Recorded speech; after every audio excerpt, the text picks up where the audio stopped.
magandang hapon sa inyo. Kahapon ay nalaman natin na may bahagi din pala tayo sa pagdedesisyon. Pwede tayong mag-suggest ng gusto natin at nalaman din natin ang halaga nito.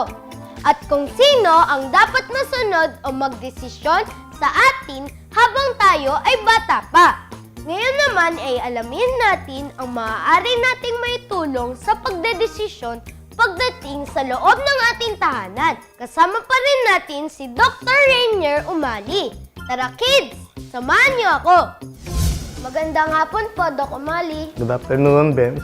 Sino po ang dapat magdesisyon sa loob ng aming tahanan? Sa isang tahanan, kailangan na nagdidesisyon pa rin dyan, nanay at tatay. Hindi maaring tatay lang, hindi maaring nanay lang. Kailangan yung nanay at tatay mag-usap sila. Meron silang separation of responsibility. Kung pagdating sa budgeting, para sa bahay, si nanay. Kung paano kikita ng pera, pwedeng si tatay. Now, kung saan pag-aaral yung bata, pag-usapan mo ng dalawa, they should come up with a certain decision kung ano yung gusto nila para sa bata. Pwede po ba kami makatulong sa pagde-decide? Oh, definitely. Kahit na bata ka, makakatulong ka pa rin sa pagde-decide. Kung paano matutulungan mag-desisyon yung mga magulang mo. Katulad ng pagdadamit. Pwedeng imbis na mahal yung pipiliin ng magulang mo, pero sa'yo okay lang naman yung mas mura, nakatulong ka na nakatipid sila sa iyo. Dahil maaaring gusto ng magulang mo na mamahalin dahil baka kala nila yun ang gusto mo. So, piliin mo lang yung something na mas mura, nakatulong ka sa kanila sa ganun simpleng bagay.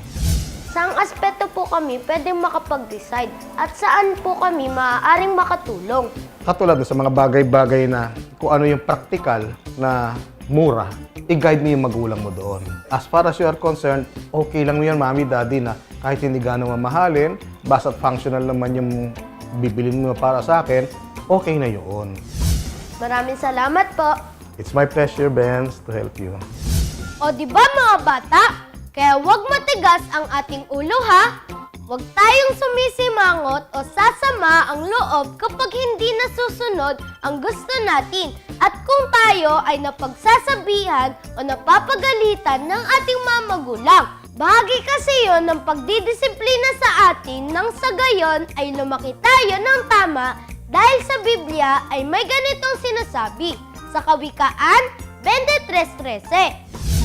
Huwag mong ipagkait ang saway sa bata, sapagkat kung iyong hampasin siya ng pamalo, siya'y hindi mamamatay. E pag naman kaya nasa paaralan tayo, sino naman kaya ang magdedesisyon? Samahan nyo na lang ulit akong alamin ang tungkol dyan, bukas kung loloobin ng Diyos.